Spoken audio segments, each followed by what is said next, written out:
Hello and welcome to the Tennessee Informer. Thank you all for joining us tonight. I have some awesome news to share with those of you that are new to the show before we get started tonight. Thanks to you, our dedicated viewers, the Tennessee Informer has reached its very first milestone. We could not have done this without your loyalty, encouragement, and commitment to truth. Now we're excited to announce that you can help support the show even more directly through super chats, super stickers, and super thanks. Every bit of support goes right back into growing this platform and ensuring we continue to bring you bold, uncompromising coverage. From the bottom of my heart, thank you. We truly couldn't do this without you. Now let's get on to the show. The communists in this country started their assault on our history a long time ago, but that accelerated after the George Floyd riots in 2020, when anything Confederate was deemed white supremacy and was attacked. In addition to the lawless thugs tearing down statues across the country, cities and states got on board, and the woke train in the military as well. Not to be left out of the criminals and the communists in D.C. and some in our military, they also chimed in. The result was the so-called naming commission that renamed anything after a Confederate to something else, and in the most egregious act, removed the Civil War Reconciliation Monument. As I've covered on this show before, the descendants of the rightfully proud Confederate soldiers and other decent people didn't just roll over. They have put up a legal fight, and the restoration plans continue, but they still face steep opposition. Our guest tonight is Lieutenant Colonel retired Ed Kennedy. He's well versed on the topic and who the main culprits are, and will discuss that with us. Now, a little bit about our guest. Lieutenant Colonel retired Ed Kennedy Jr. is retired from the Army. He joined the Army in 1971 as an infantryman. He graduated from the United States Military Academy in 1976 and retired in 1997 as an infantry officer. He held a variety of positions, command and staff positions, that is. He ended his active duty career as an assistant professor in the history department of the U.S. Army Command and General Staff College. He continued to wear the uniform as department chair of one of the country's largest high school Army Junior Reserve Officer Training Corps programs at Leavenworth High School in Leavenworth, Kansas for 6 years. He also taught counterinsurgency tactics and operations before being transferred to Satellite Campus on Redstone Arsenal, Alabama, to teach in the Department of Command and Leadership. He retired from the USACGS after 19 years on the facility. He's a graduate of the Israeli Armored Corps Commander's Course and has served tours in Germany, Korea, and infantry units, and on the Joint Command staff at Osan Air Base in Korea. For over 20 years, he competed in and taught equation. I think that's misspelled anyway, I'm sorry. He has been a frequent contributor to both military, professional, and civilian history journals, and regularly leads military units and history groups on staff rides and tours to regional battlefields. He's volunteered with several veterans groups, does military history exhibits, and volunteered with military museums as a guide. He's a member of the Veterans of Foreign Wars, member of the American Legion, the U.S. Army Infantry and Cavalry Associations, the Tennessee Valley Civil War Roundtable, and the Association of the U.S. Army Sons of Confederate Veterans, a life member of the National Rifle Association. He's a member of STARS, Stand Together Against Racism and Radicalism in the Services, and the MacArthur Society. He currently resides in Georgia and has 3 sons, one who is also a West Point graduate and veteran of Operation Iraqi Freedom, another who is a U.S. Navy veteran. Thank you for joining us. How are you doing today? Good, sir. Thank you for having me. Well, we really appreciate you coming on. Now, I'm going to give a little synopsis just for the audience. In December 2022, the beautiful memorial to the national reconciliation after the war between the states. This is a monument located in Arlington National Cemetery. It was ordered to be removed by the SecDef at the time, which was Lloyd Austin. In doing so, he violated existing laws and regulations protecting memorials and cemeteries. This act was precipitated by Senator Elizabeth Warren's Naming Commission, also known as the Blaming Commission, which was strongly influenced by a retired Army officer, Ty Sedgwill, also known as Taliban TY. So how did you get involved in all of this? I was a little aggravated that things were not being challenged by some of our historical organizations. And I learned of one called Save Southern Heritage in Florida that was fighting against all this political correctness. And I joined them. And then about that time, they started another organization known as Defend Arlington to fight against the memorial in Arlington Cemetery from being torn down. And I became active with them. And it's part of Save Southern Heritage, but it's ancillary. It's not the same, but they're related. Right. So I got involved with them to fight against all this political correctness. Now, it was not just what was going on, it was the fact that a lot of what was going on was illegal as well, right? Exactly. We managed to get meetings with the Arlington National Cemetery Advisory Commission, which works at Arlington. They meet several times a year. Most of the members are distinguished veterans who are retired. They were completely left out of the decision-making process, which is illegal. The DOD also refused to work with the national level historical organizations, which they are required to do by law, and just threw them in the corner, ignored them, and went ahead and made their decisions without any input.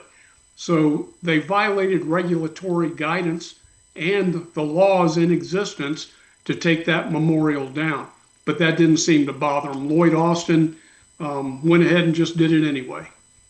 And of course, nobody at the time was going to rein him in, right? Nope, not in that administration, they weren't. Wow. Yeah. So anyhow, Taliban TY. Let's talk about him just a little bit. Exactly who is Taliban TY? Well, I've got a slide I'm going to show in just a second that kind of gives the background on it. But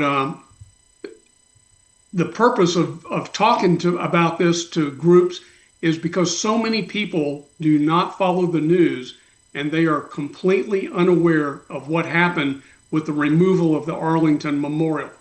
I mean, the news has been very quiet on this. They only showed it a couple of times, but it's really under the radar. And a lot of groups that I talk to, veterans groups, historic groups, have no idea that this has happened and that the memorial's been removed. So if you could shoot to the next slide. There we go. One after this, the whole purpose of me talking is to inform people in the general populace that things are going on that were illegal and resulted in lawsuits. I was one of the signatories of a lawsuit against Lloyd Austin. It's now moot because Secretary of War Hegseth has said the memorial is going to be put back. So that's the picture of the memorial there. And the next slide kind of gives the background after this one of why we call him Taliban TY.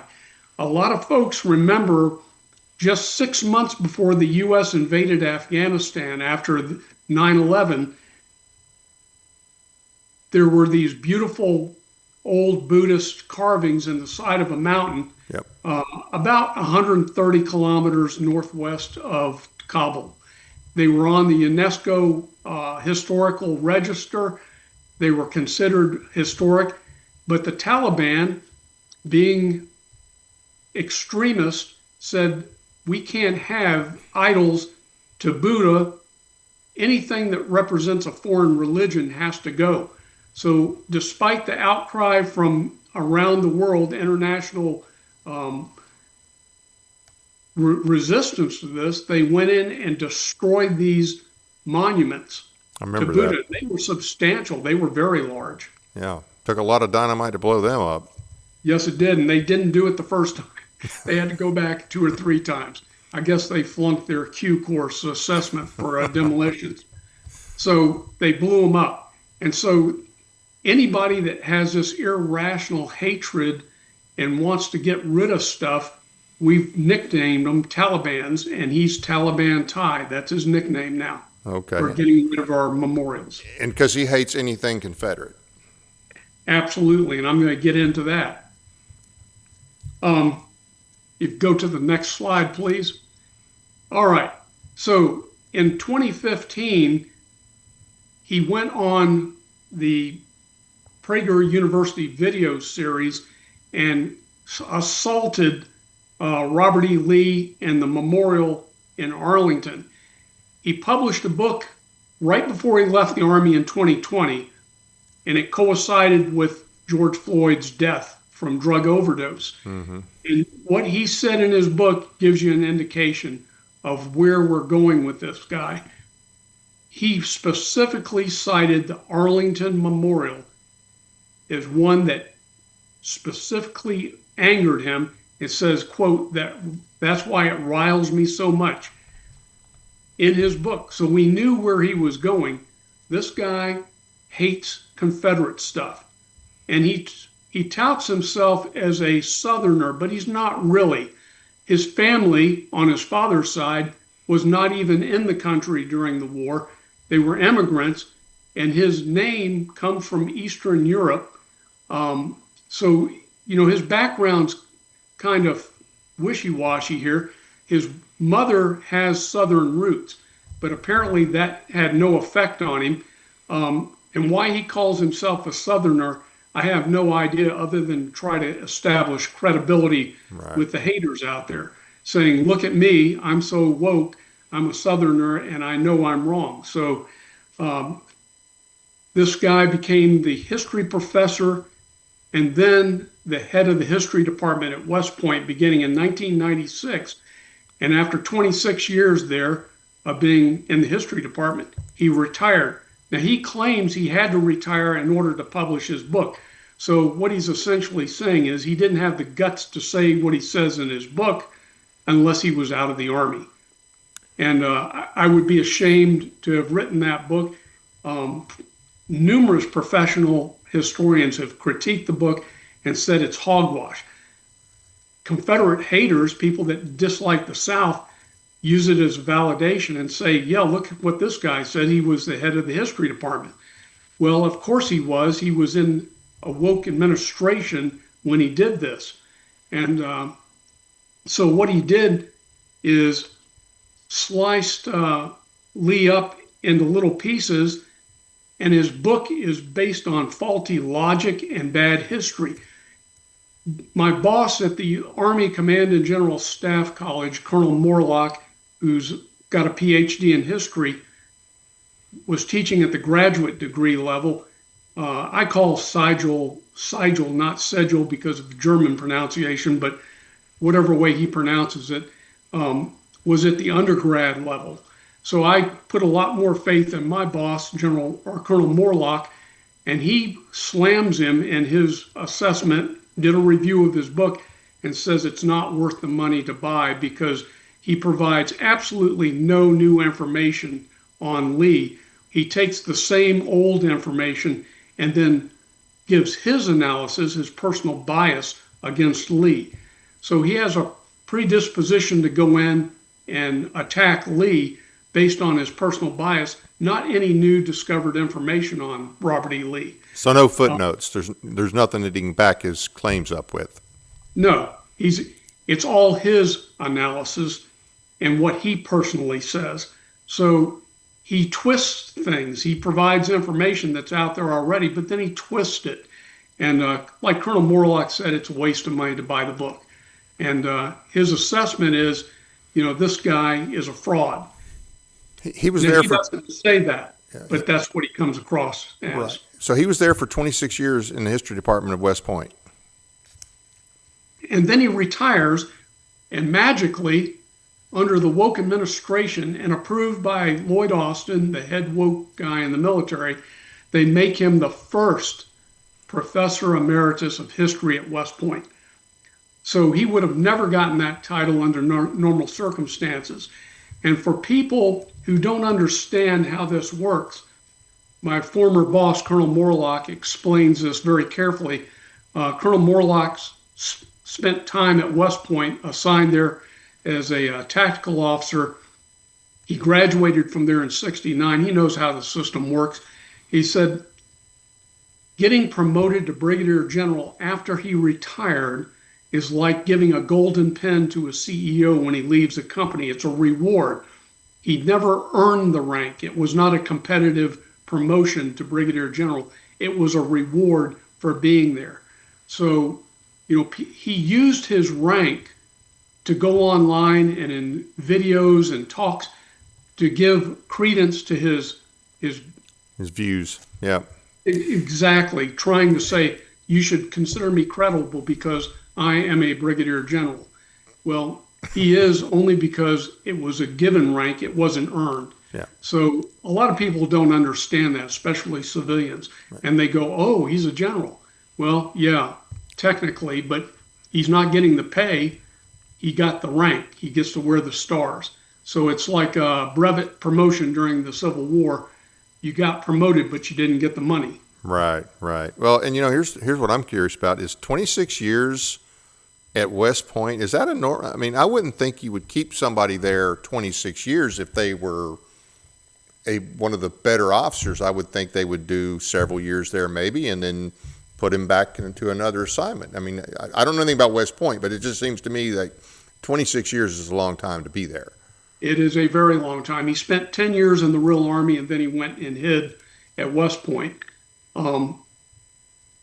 And nobody was saying, "Hey, where's Sedgel? We need Sedgel." Yeah. Well, maybe he wasn't wanted. Who knows? Yeah.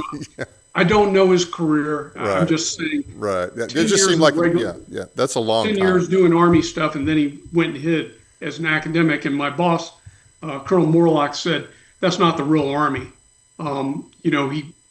He was really hiding out. So I wonder if, I know that he waited until the end when he wrote his book, but I wonder you said from 96 till 2020.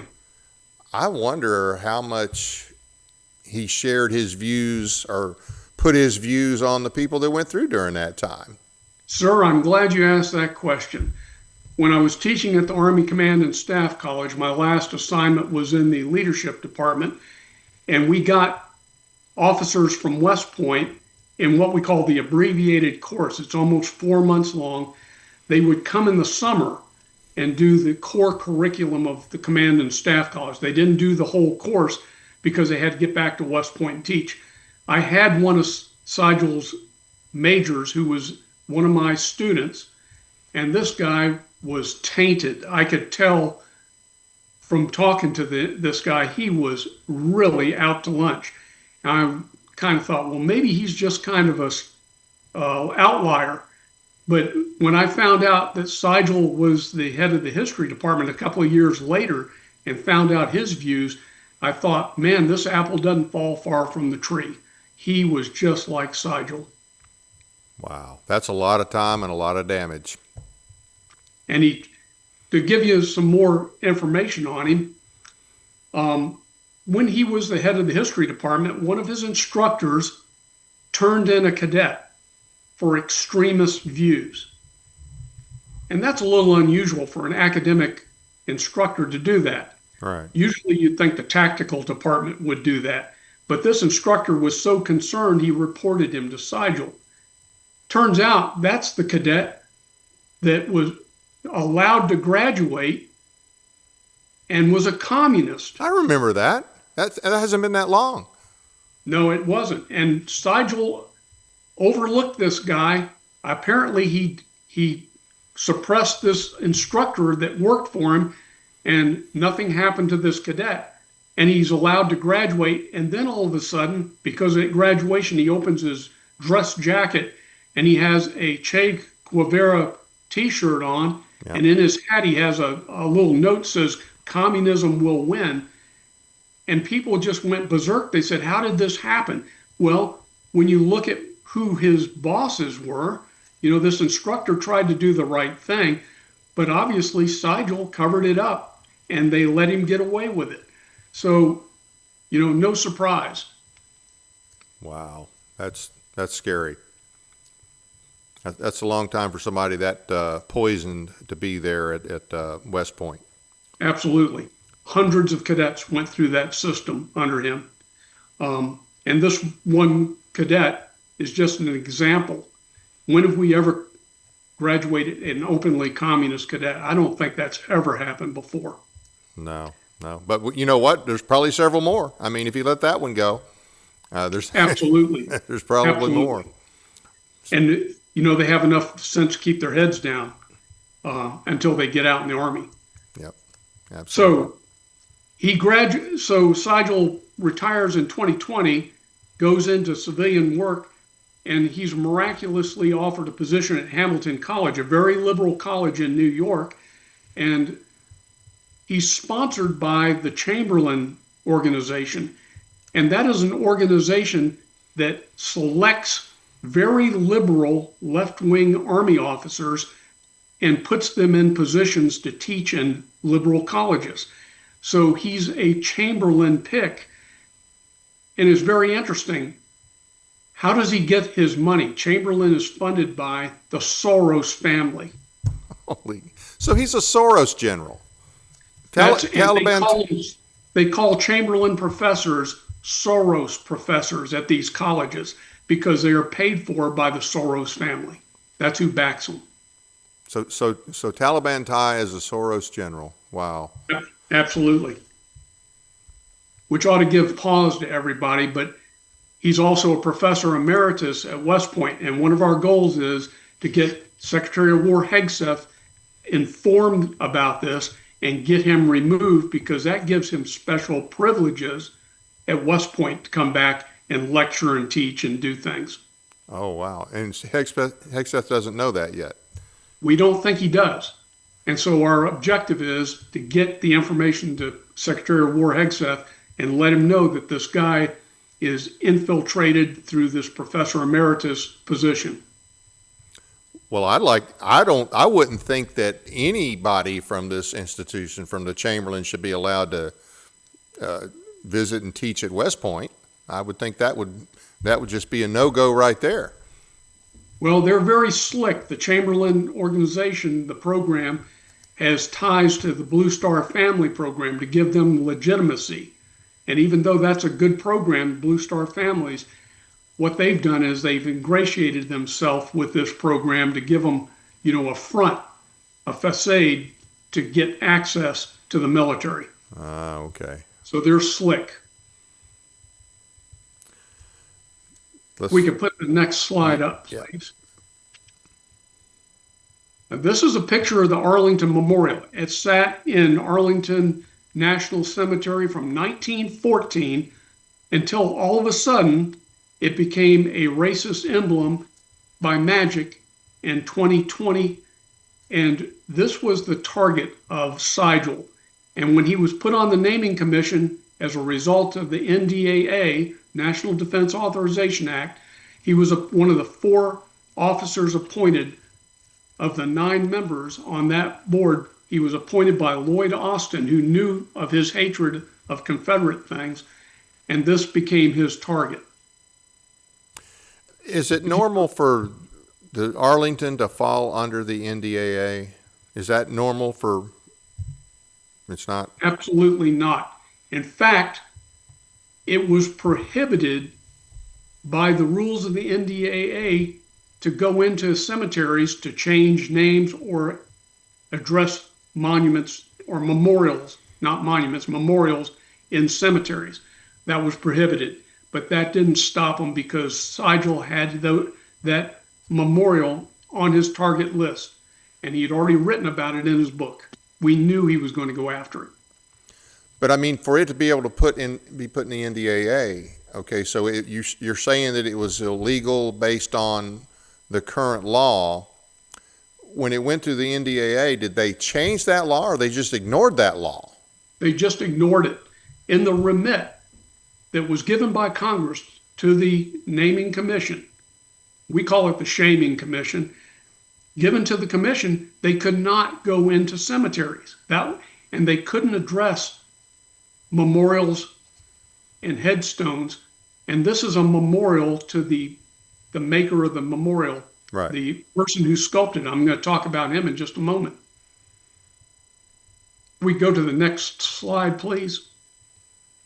So the object was to get it out of there, and he did. In the middle of the night, in December 2023 as a result of the Naming Commission recommendation. Secretary of Defense Austin said, take it out. Now, he didn't have to follow the recommendation. It was a recommendation. The Naming Commission recommended to DOD what should be changed or done. This was not supposed to be addressed because it was in a cemetery. It also acted as the headstone for the maker, who is buried at the base of it.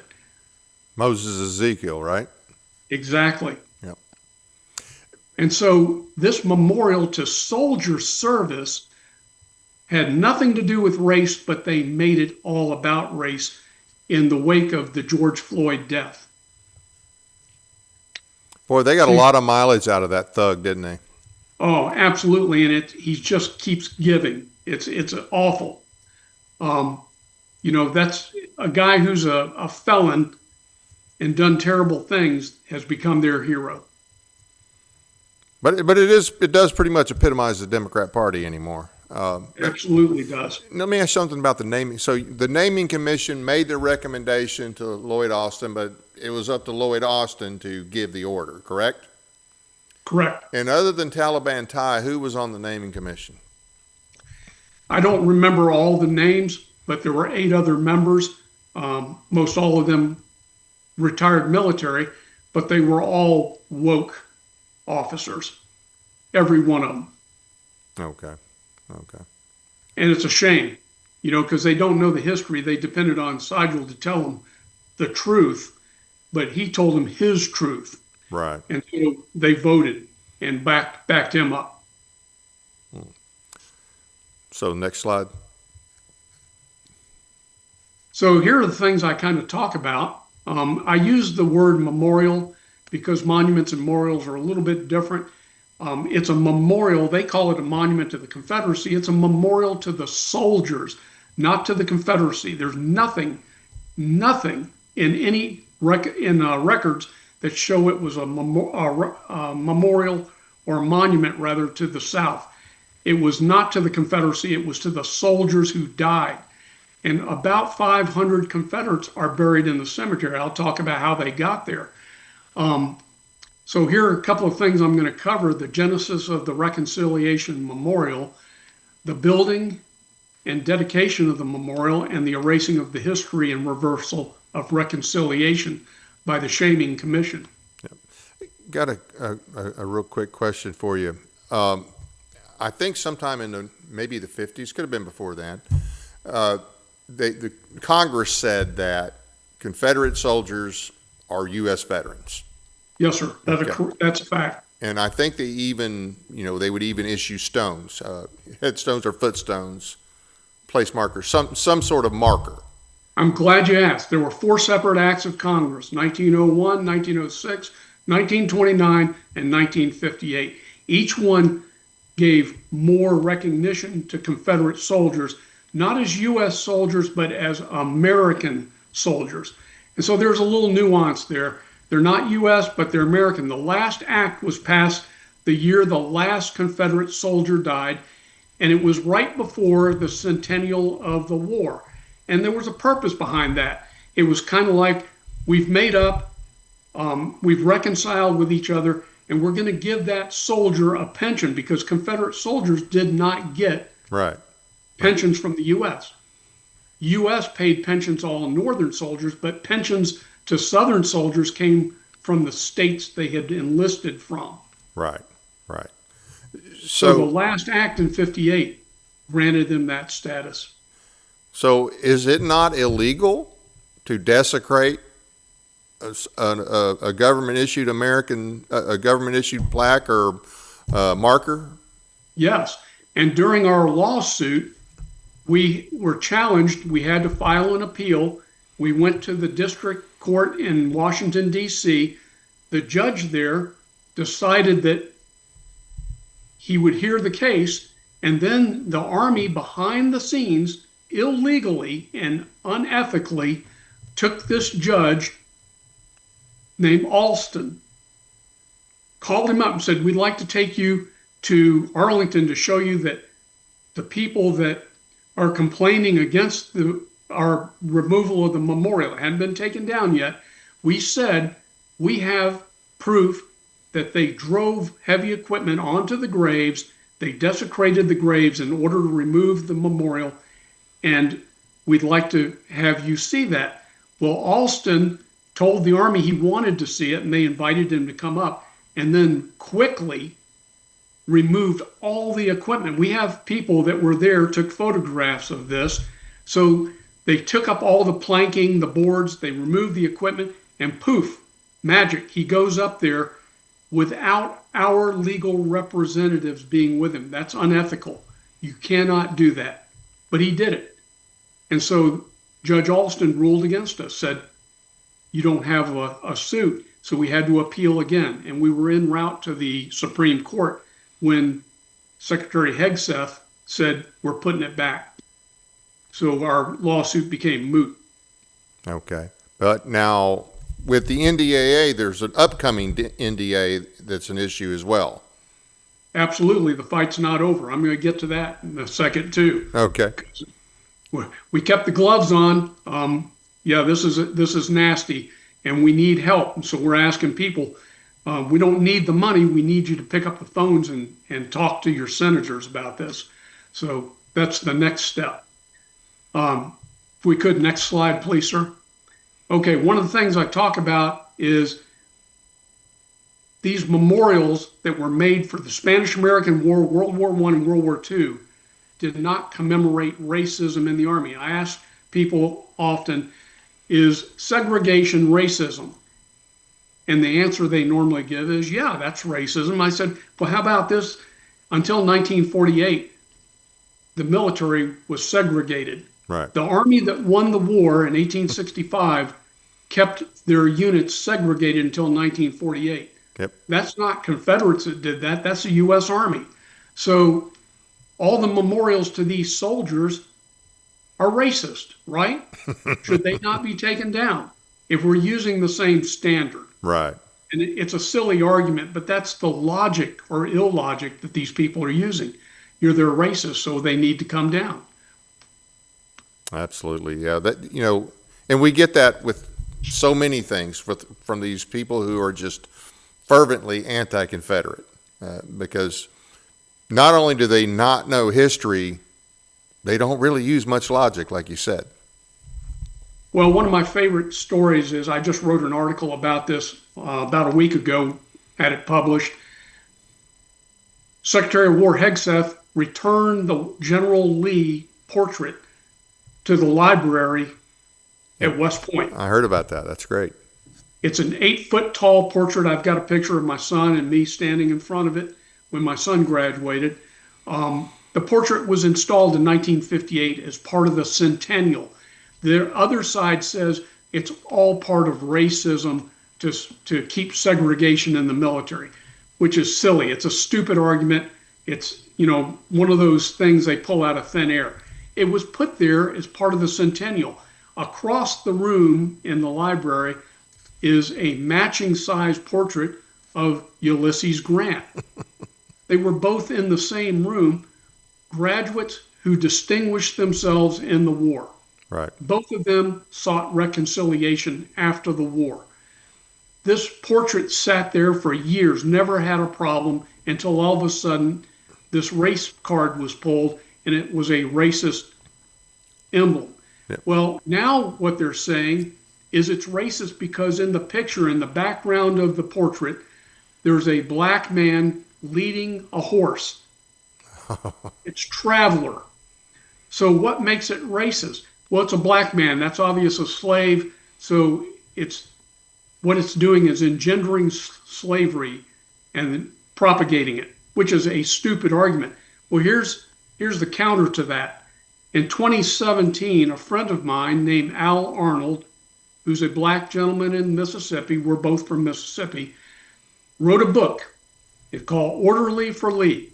And guess what? He found the evidence that's his great-great-grandfather, Turner Hall Jr. We know that's him. Wow. And he produced this book with all the evidence, the photographs, the background. Who would have thought that that man in the portrait could be identified. It was an unnamed slave until the book came out. We now know that's Turner Hall, who was General Lee's orderly. And Al Arnold's very proud of his ancestor. He said until 2007, when he found out he had a Confederate ancestor, he was one of those guys that he said he could have been a Black Lives Matter advocate, that hated Confederates and he hated the flag. And all of a sudden, poof, that's his flag, and his ancestors are honored Confederate. And the great part of the story is he lived to be 104 years old. He was interviewed in 1940 on a national radio broadcast. He went to dozens of Confederate reunions where he was well respected and treated very honorably by the Confederate veterans who loved him. And the picture on the front of the book shows him in his reunion suit wearing all these medals that he got because they gave reunion medals, and his jacket's covered with them. So it's a great story, but that's an unknown story. We just sent that article to Secretary of War Hegseth to dampen down all these people as saying it's racist to show that portrait because of the black man leading his horse. Well, that black man loved General Lee, according to Al Arnold. Yeah, he sure wouldn't have gone around to Confederate reunions all those years later if he had any resentment. Absolutely. And he was well honored. He went to the last Gettysburg reunion. He was well treated by the veterans. They loved him. And when he died, they buried him in his little town in Oklahoma. Well, I'm going to have to check that book out. That's interesting. That's another one of those stories that you don't get. Nope. And Al's a great gentleman. He's a great Christian man. But like I said, he flipped 180 degrees. And he's gotten a lot of hate from the black community. He's been canceled from going to speak at churches and stuff when they found out that he's pro-Confederate, pro-flag. He said, how can I hate these people? That's my ancestor, my blood. Absolutely. Absolutely. But he's not the only one. I have other black friends who have Confederate ancestors, and they don't understand this hate against them. I've seen old footage, you've probably seen it as well, from some of these old Civil War reunions in the late 30s and maybe even, I think probably from the 20s on. And there's one, and I remember it was a talkie, so it was probably in the 30s, and there's these black guys talking, and they were accepted by all of them. They fought with the Confederates. We know that Nathan Bedford Forrest, which, by the way, I think the guy you mentioned a minute ago, Mr. Hall, I think he was originally owned by Nathan Bedford Forrest. If I'm yes, not mistaken. He was. And but Forrest had a black guard. Part of his guard, his personal guard, was black. And no, they weren't just shining his boots and taking care of his horse. They were part of his personal guard. They absolutely were. After the war, half of them decided to go back and work as hired hands on his plantation. The other half decided to go do other stuff. But that's how they respected him. I highly recommend the book Orderly for Lee by Al Arnold. It's a great read. It makes the leftist heads explode when they read this stuff. They can't believe it. I bet. Anyway, I give presentations. I've been doing it for 30 years on black Confederate soldiers. It got me in trouble from the Army, and I was censored at Fort Leavenworth when I was teaching up there back in the 90s, and I was banned from putting my displays up. Couldn't put that up anymore. But then I was invited to other organizations by the Army. I was invited to Equal Opportunity Conference at Fort Gordon to give the same presentation. They loved it, invited me back. How did that go? It went great. They loved it. They said, we never heard of this. I said, yeah, it's not politically correct. You won't hear it. But I showed the pictures. I showed the documentation, the records. This isn't stuff I just pull out of thin air. Right. Anyway, that's another subject. I could go on for hours on that. Yeah. But if we get the next slide, please. So there's some stuff I like to talk about. If you've never read Dr. Michael Bradley, he's a retired professor, lives up in Tullahoma, Tennessee. Great guy. He wrote an article several years ago, The Historical Background of Civil War Monuments, and he talks about why the monuments were built, when they were built, how the South was destitute. It took them years to build these things because they didn't have extra money. I also like to mention the 1991 NAACP resolution where they said they were going to come after these monuments. And this is the fruition of all their work trying to get these things taken down. I mentioned in my talk, 1998, Dr. James M. McPherson, known throughout the United States as a Civil War historian, wrote a book called For Cause and Comrade, Why Soldiers Fought in the War. And clearly, he has done the most extensive work in his book. And this guy is a hardcore unionist. His ancestor was a New York officer in the war, but he in his book goes into great detail on the thousands of documents he's examined on both sides to explain why the soldiers fought. Right. And I always tell people, don't mix up the reasons for the war with why the soldiers fought. They're two separate things. And he comes to the conclusion in this book that Confederate soldiers did not fight to keep slavery. Right.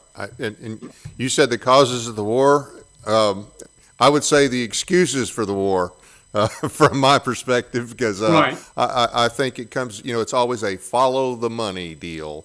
And, Exactly. And not only would the North lose the tariffs they were getting from the South, but Europe would be trading in the South, and the North would be just out of luck. And that's why Lincoln never mentioned slavery until the end of the first year of the war. When he's desperate, the Confederates are on a roll. And he says, we got to pull the stops.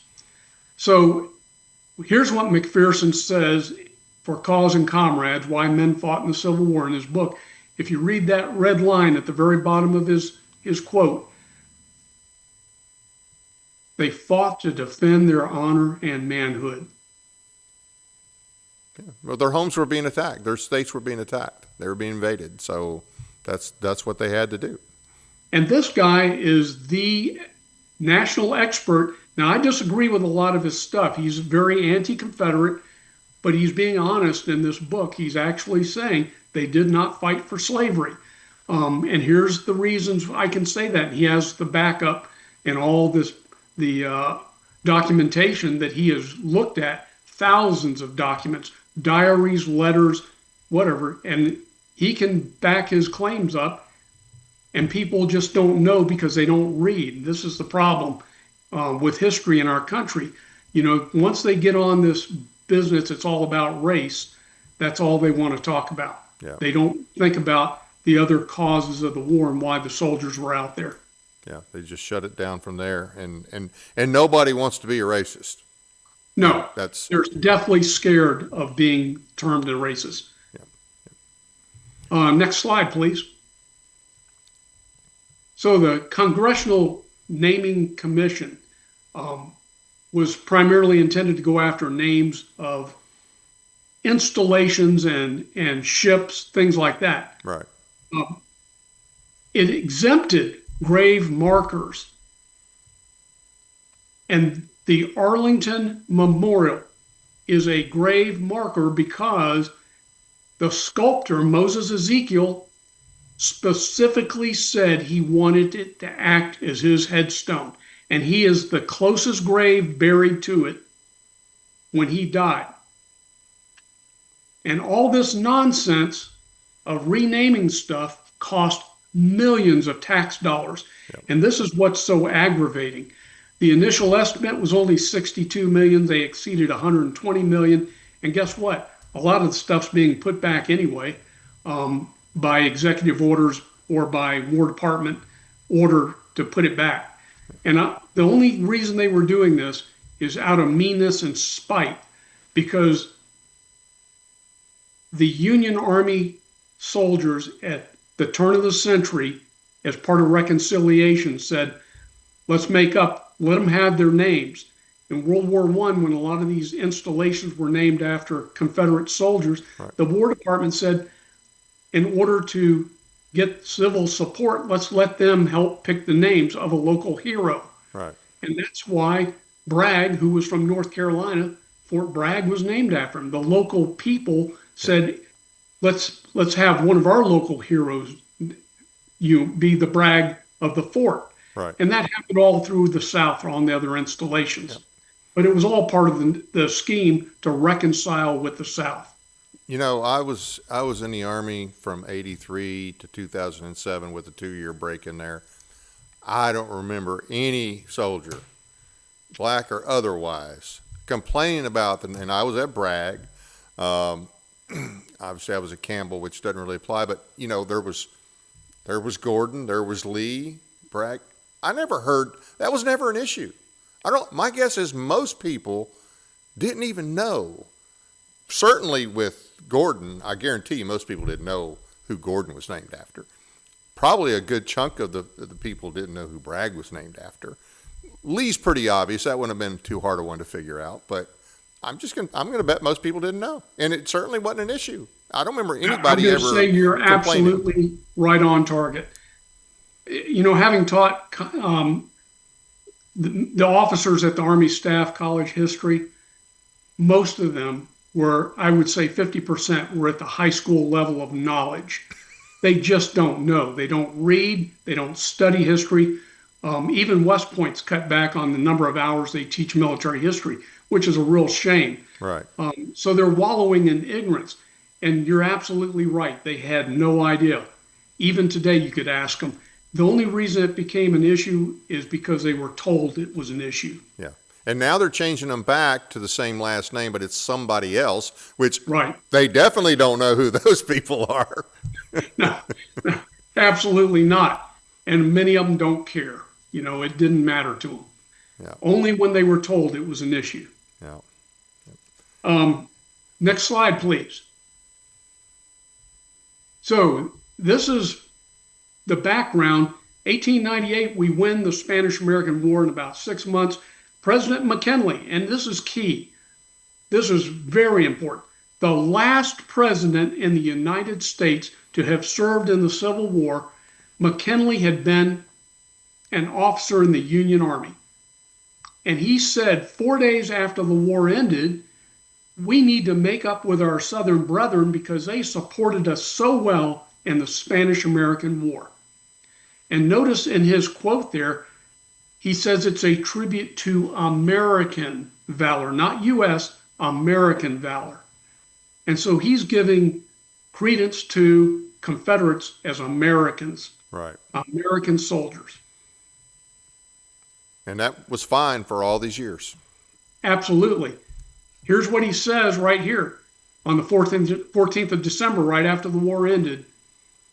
He wants to make up with the South, and this is a chance to do it because the South helped and supported him in the war against Spain.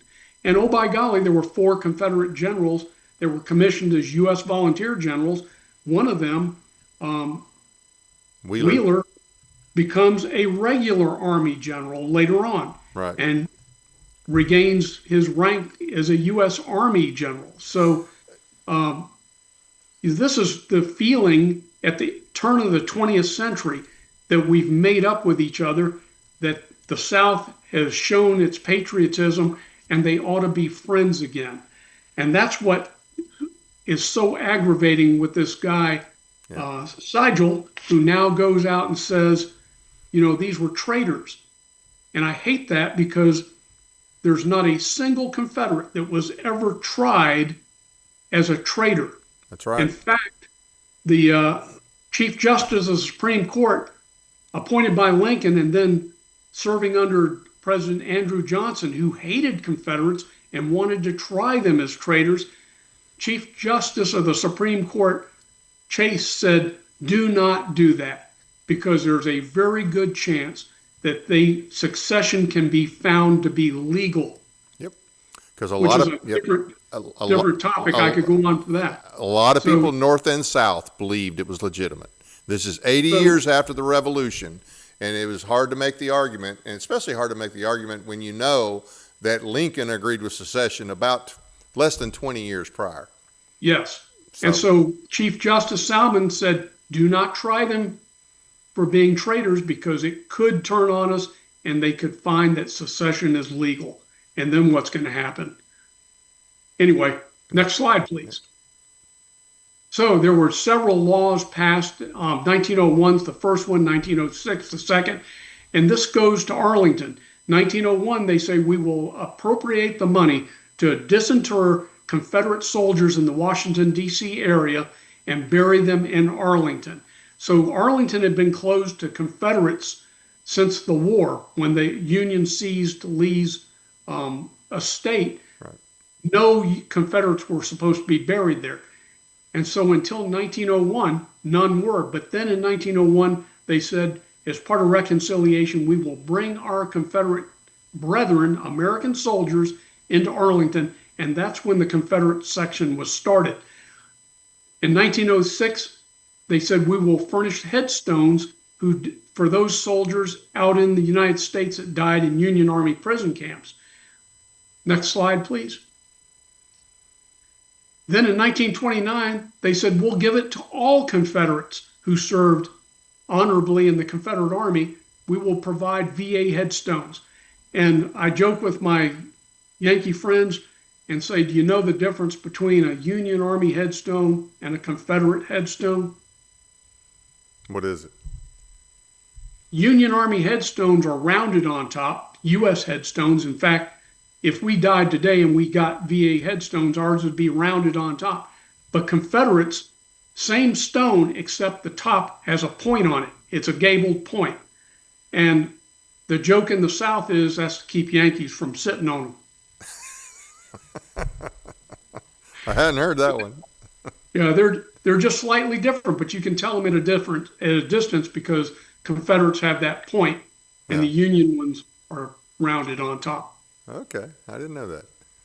So 1929, they passed that, and then 1958, as I said before, they gave the same benefits to Confederate veterans that Union soldiers got, but that's too late. The last Confederate died in 1958, so his pension, went away. So the memorial, how did we get there? Right after President McKinley said, we're going to bury these soldiers in Arlington, he was assassinated, but his successors carried this on. The United Daughters of the Confederacy, the daughters of soldiers who had died in service or had served in the war, said, we will raise the funds for this memorial. And so doing bake sales, fundraisers, they went around and collected nickels and dimes for years to raise the money around the South for the soldiers buried in Arlington. And almost all the Confederate states are represented in that circle where all those Confederates are buried around the base of the memorial.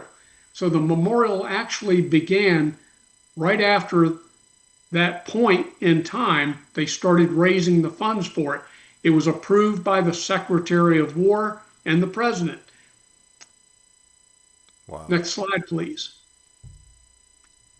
Hillary A. Herbert was asked to pick who the sculptor should be, and he picked a very distinguished, world-renowned sculptor who was the first Jewish graduate of Virginia Military Institute and was an actual veteran of the war, had served in combat. So he picked Moses Ezekiel. And the head of the UDC worked with Moses Ezekiel to design this sculpture that was considered his magnus opus, his greatest work ever. Now, he was known throughout the world. He had studied in Berlin, in Russia, was knighted in Italy for his works. He was extremely well known. He died during World War I in Europe, and his remains were finally returned home after the war, and he was buried at the base of the memorial. It began work in 1913 when the money had been raised a substantial amount in order to lay the base, and you can see Confederate headstones already around in a circular pattern around the base of the memorial. It was dedicated by President Woodrow Wilson in 1914, and wreaths were laid by every president, and I say until it was removed, that's not true, President Biden refused to send a wreath. Even Obama sent a wreath to be put on that memorial. Hmm. When they had the dedication, the head of the Union Army veterans, it was known as the Grand Army of the Republic, Yep.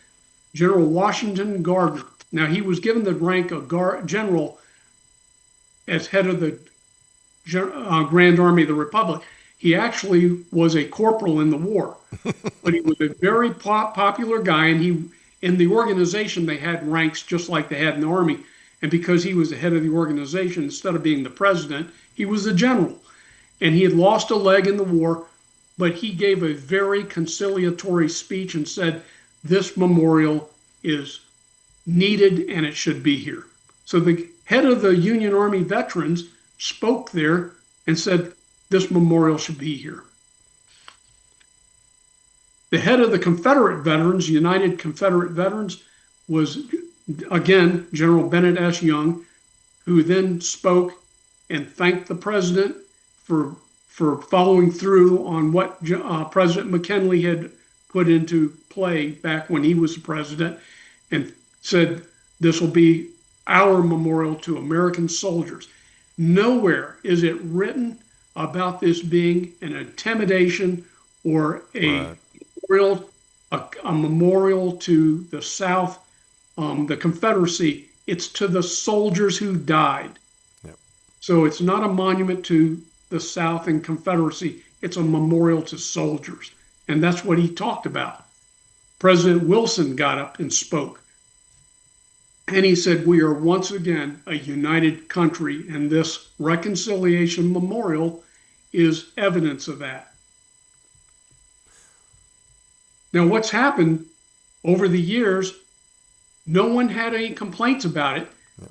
Moses Ezekiel, being a Confederate veteran, knew what the South looked like at the time of the war, and he put this bronze frieze around the memorial, and it showed scenes from the war. Soldiers marching off to war, people working, and horror of horrors, it has black people on there. And that caused people to go berserk. Elizabeth Warren, who we commonly call Pocahontas Warren, yeah, said it's enshrining slavery to have black people on there. Well, it's what it's showing is truth. It's showing the composition of the South consisted of both white and black people, and they really get upset with showing a black soldier marching in ranks with the white Confederates. But see, Moses Ezekiel knew about the composition of the army, and all he's doing is putting truth out there. Yep. This is what I saw. These are black soldiers marching with our white soldiers into battle. Yeah, even Union officers reported that. They had reports from the different battles. Absolutely do. And when I give my talk, I cite the official records where they're talking about this. So this caused them to say it's racist because there's blacks on the memorial.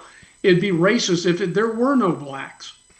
So there's no evidence that there was any intimidation desired by this memorial. They can't produce a single document or a written evidence. It's all conjecture on their part, right, because that's their interpretation. Yep.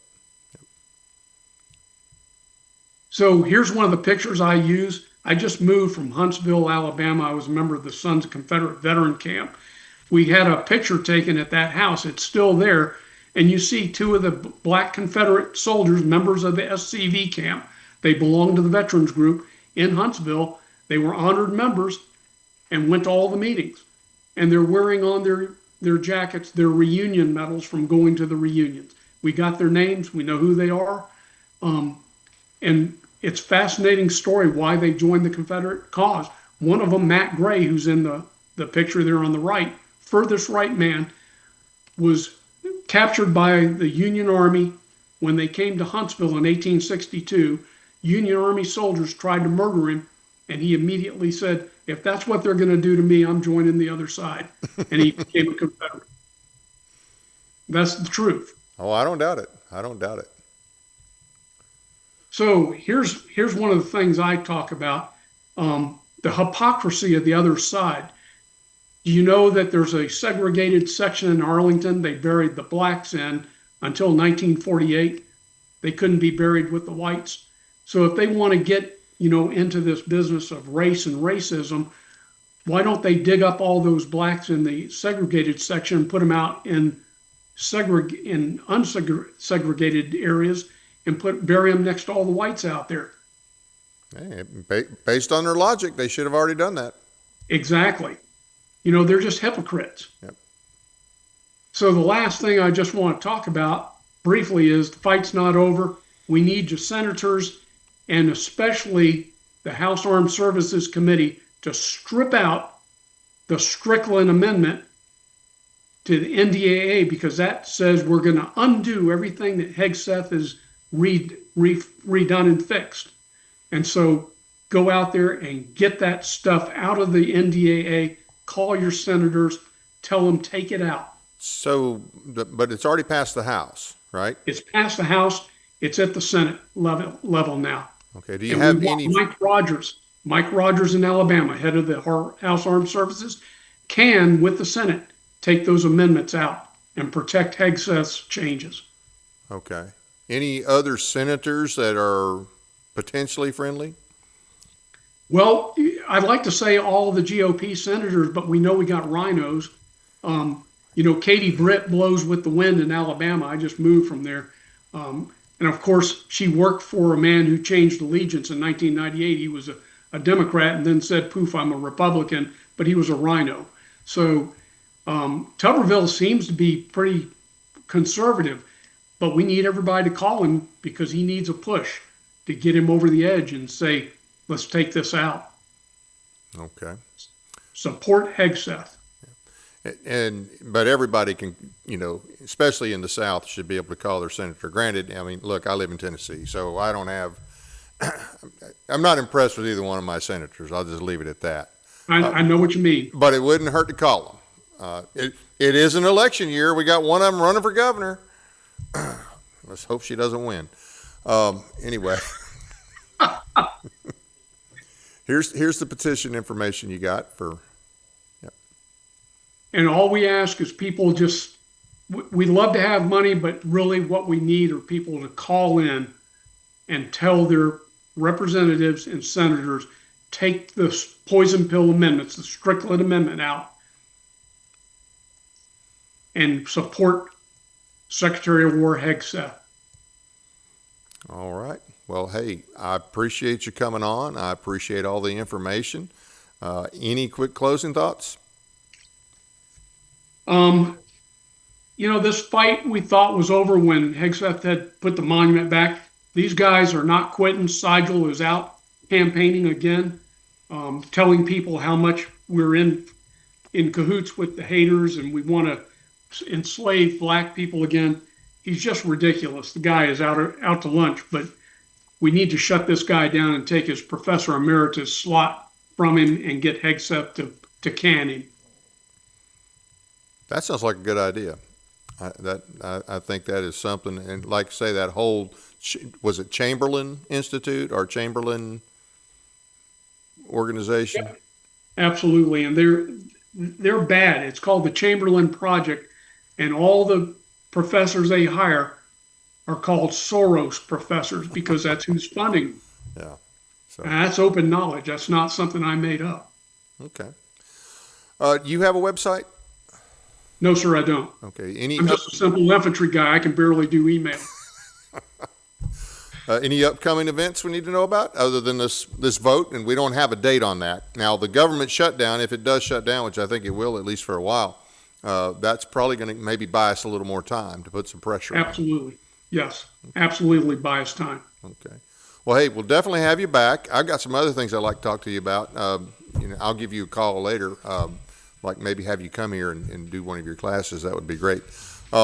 Hey, thanks for being with us. I want to thank everybody for tuning in tonight. Thank the audience for taking time to watch our program. Doesn't cost anything to subscribe, so please be sure to hit the like and subscribe buttons as well as the notification bell so you never miss an episode. We appreciate your support. Thanks again to Jonathan and Mary for their financial support for the month of July, August, and September, and they also helped us out some tonight, and we really, really appreciate it. You guys are great. Check out our audio podcast on iHeartRadio, Spotify, and other platforms as well. Sign up for our weekly newsletter at our website, teeninformer.com. Find and follow us on Facebook and Twitter.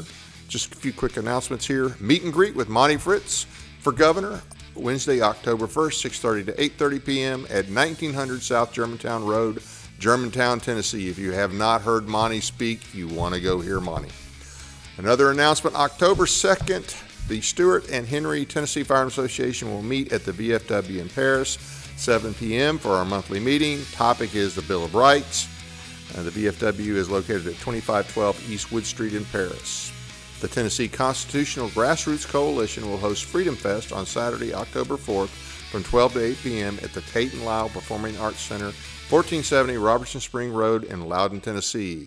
Go to tcgc1776.org for tickets.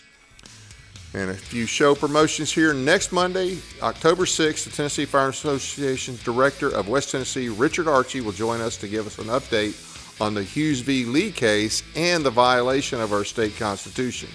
Our second show will be State Rep, now gubernatorial candidate, Monty Fritz. He'll join us to tell us how his campaign for more liberty and less government is going. Hope you can join us. That's it for now. Good night from Paris, Tennessee, that is.